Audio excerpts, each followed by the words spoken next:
प्रियो, आज एक ऐसे पात्र पर हम चर्चा करना चाहते हैं जिसका उल्लेख मरकुस रचित सुसमाचार के सिवाय कहीं और नहीं है, और ना ऐसा कुछ पता चलता है कि यह व्यक्ति कौन था, क्यों यीशु मसीह के पीछे हो लिया था, और जब उसे पकड़ने की कोशिश की तो वो क्यों भाग गया। यह पात्र अचानक से प्रकट होता है, और जैसे ही लोग उसे यीशु के पीछे आता हुआ देखकर यह जानने के लिए कि वो क्यों यीशु मसीह के पीछे आ रहा है या उस भीड़ के पीछे क्यों चल रहा है, मरकुस रचित सुसमाचार उसके 15वें अध्याय के 51 और 52 पद में लिखा है कि और एक जवान अपनी नंगी देह पर चादर ओढ़े हुए उसके पीछे हो लिया, और लोगों ने उसे पकड़ा, पर वो चादर छोड़कर नंगा भाग गया। ये व्यक्ति यीशु मसीह के पीछे हो लेता है। वो उस भीड़ के पीछे जा रहा है जो कि यीशु मसीह को गतसमनी के बाग से पकड़कर महायाजक के निवास स्थान की ओर जा रही है, लेकिन ये व्यक्ति वस्त्र विहीन है और इसने एक चादर ओढ़ी हुई है। और जब यीशु मसीह के साथ चलने वाले सैनिकों को या याजक महायाजक के टहलुओं को ये महसूस होता है कि कौन है ये व्यक्ति, और वो उसे पकड़कर पूछना चाहते हैं, लिखा हुआ है कि वो अपनी चादर छोड़कर वस्त्र विहीन ही अवस्था में भाग खड़ा होता है। उस अंधकार में फिर से जाकर लुप्त हो जाता है जहां से वो आया था। ये पात्र कुछ कहता तो नहीं है, इसके जुबान से कुछ शब्द नहीं निकलते हैं, लेकिन इसका जो क्रियाकलाप है वो एक बड़े संदेश को हमें देता है। जब हम ओढ़ी हुई धार्मिकता, अपने ऊपर ओढ़ ली हुई धार्मिकता को लेकर यीशु मसीह के पीछे जाते हैं और संसार के संकट, विपत्ति, परेशानियां, समस्याएं आती हैं, तो उस ओढ़ने को छोड़कर, उस धार्मिकता को छोड़कर फिर से पुराने जीवन में वापस भाग जाता है। वो सच्चाई का सामना नहीं कर पाता है और वो संसार को ये बता नहीं पाता है कि वो यीशु मसीह के पीछे क्यों हो लिया। और ये बहुत जरूरी बात है कि हम इस पात्र के माध्यम से अपने जीवन का मूल्यांकन करें, क्योंकि जो नग्नता है वो पाप का प्रतीक है। यह व्यक्ति पापी था, पर एक चादर के द्वारा वो अपने पापी अवस्था को ढांपने का प्रयास कर रहा था। और ये घटना हमको स्मरण कराती है अदन की वाटिका की, जहां पर कि आदम और हव्वा थे और बड़ा सुखद जीवन वो व्यतीत कर रहे थे।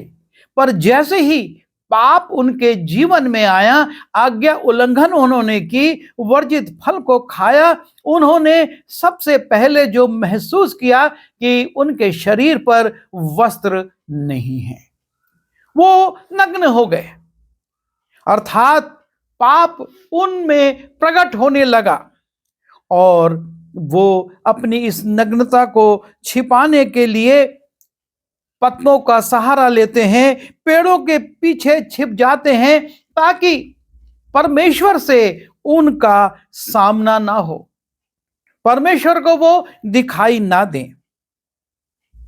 और जब हम रोमी उसके 3 अध्याय के 23वें पद को देखते हैं, वहां पर लिखा हुआ है, सबने पाप किया है और परमेश्वर की महिमा से रहित हैं। हर मनुष्य ने, सिर्फ आदम हव्वा की स्थिति नहीं, लेकिन उसके बाद जितने भी मनुष्य हुए हैं, सब ने पाप किया है और सब वस्त्र विहीन हैं। अर्थात सब पापी हैं, लेकिन अपनी इस पाप में दशा को छिपाने के लिए मनुष्य धार्मिकता का ओढ़ना ओढ़ लेता है। वो ये सोचता है कि धार्मिकता के ओढ़ने को ओढ़कर वो अपनी नग्नता से अर्थात पाप की दशा से छिप सकता है। वो अपने पाप को अपने प्रयासों से छिपाने का, ओढ़ने का प्रयास करता है कि मैं ओढ़कर अपनी पाप की दशा से लोगों को दिखूं ना, लोग मुझको पापी ना कहें। जवान का ओढ़ना छीन लिया गया तो वो वस्त्र विहीन अवस्था में भाग खड़ा हुआ। हम श्रेष्ठ गीत उसके 5वें अध्याय के 7वें पद में जाते हैं तो शुनेमिन भी इसी प्रकार से कहती है कि पहरे वाले, जो पहरा देने वाले थे, जो नगर में घूमते थे, मुझे मिले। उन्होंने मुझे मारा और घायल किया, और शहर पनाह के पहरुओं ने मेरी चादर मुझसे छीन ली। शुनेमिन कहती है 3 अध्याय के 3 पद में कि मैं अपने वस्त्र उतार चुकी थी और उसे मैं फिर कैसे पहनूं। उसका दूल्हा आया हुआ था, वो दरवाजे पर खटखटा रहा था, पर वो कहती मैं तो अपने कपड़े वस्त्र उतार कर अब पलंग पर चली गई हूं, अब मैं कैसे हूं। और तब वो चादर ओढ़कर दरवाजा खोलती है, लेकिन तब तक देर हो जाता है, उसका दूल्हा जा चुका है। और जब वो उसे ढूंढने के लिए नगर में जाती है तो नगर के पहरुए उसकी चादर को अर्थात उसकी ओढ़ी हुई धार्मिकता को छीन लेते हैं। जब तक हम चादर ओढ़ेंगे, अपने आप प्रयासों से अपने पाप में जीवन को छिपाएंगे, हम कभी भी वस्त्र विहीन हो सकते हैं। लेकिन हमको चादर नहीं ओढ़ना है, हमको वस्त्र को पहनना है। जब हम उत्पत्ति उसके 3 अध्याय के 21वें पद में जाते हैं, लिखा है कि परमेश्वर ने आदम और हवा को जब देखा कि वो वस्त्र विहीन है तो चमड़े के अंगरखे बनाकर उनको पहनाए।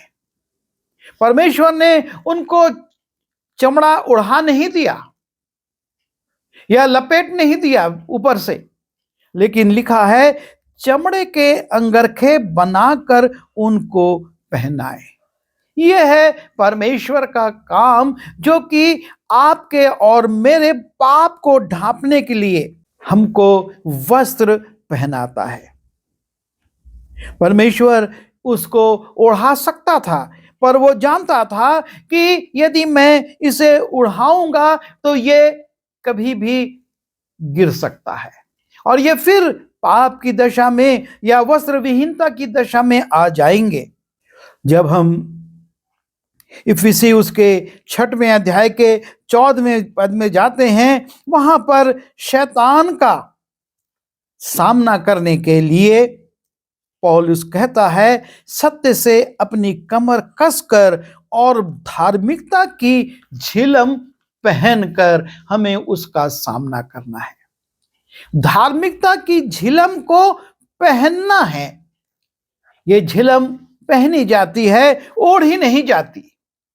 और हमको शैतान का सामना करने के लिए धार्मिकता की चादर नहीं ओढ़नी है, लेकिन हमको झिलम को पहनना है। जब हम गलाती उसके 3 अध्याय के 27वें पद में जाते हैं, पौलुस लिखता है और तुम में से जितनों ने मसीह में बपतिस्मा लिया है उन्होंने मसीह को पहन लिया है। यीशु मसीह को ओढ़ा नहीं है, लेकिन बपतिस्मा लेने के द्वारा हम यीशु मसीह को पहन लेते हैं।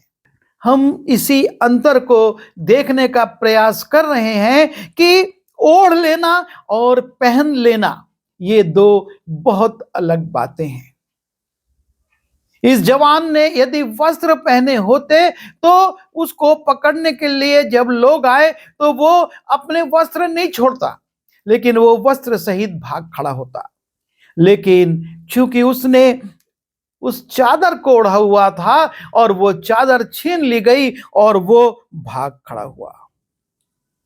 पहना हुआ वस्त्र आसानी से उतरता नहीं है, लेकिन ओढ़ी हुई चादर आसानी से छूट जाती है। प्रकाशित वाक्य उसके 19वें अध्याय के 8वें पद में लिखा है, प्रभु यीशु अपनी दुल्हन को शुद्ध और चमकदार महीन मलमल पहनने का अधिकार देता है। शुद्ध, चमकदार, महीन मलमल पहनने का। दुल्हन को वो ओढ़ाता नहीं है, लेकिन वो दुल्हन को इस सुंदर वस्त्र को पहनने का अधिकार देता है। जब हम यशाया उसके 61वें अध्याय के 10वें पद में जाते हैं, लिखा है, क्योंकि उसने मुझे उद्धार के वस्त्र पहनाए। उसने मुझको उद्धार के वस्त्र पहनाए और तब उसके ऊपर कहता है, और धर्म की चादर ऐसे ओढ़ा दी है जैसे दूल्हा फूलों की माला से अपने आप को सजाता है और दुल्हन अपने गहनों से अपना श्रृंगार करती है।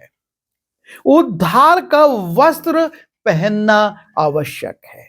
जैसे परमेश्वर ने आदम और हव्वा को एक पशु वध करके उसका अंगरखा बनाकर, उसके चमड़े का अंगरखा बनाकर उनको पहनाया, और यीशु मसीह अपनी दुल्हन को महीन मलमल पहनने का अधिकार देता है।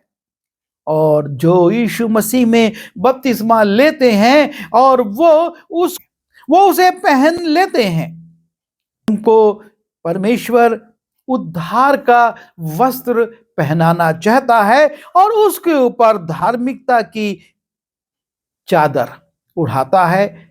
जैसे दूल्हा सुंदर वस्त्रों से सजा रहता है और उसके ऊपर फूलों की मालाएं लगाई जाती हैं, या दुल्हन अच्छे वस्त्रों से सुसज्जित रहती है और फिर वो श्रृंगार के लिए अच्छे अच्छे कीमती गहनों को पहनती है।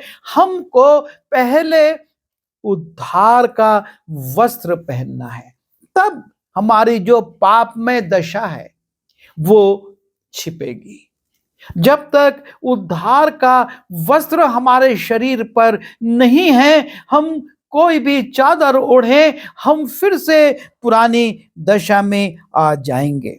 और इसलिए ये बहुत आवश्यक है कि हम यीशु मसीह के पीछे हो लेने पर पहले उद्धार का वस्त्र पहने।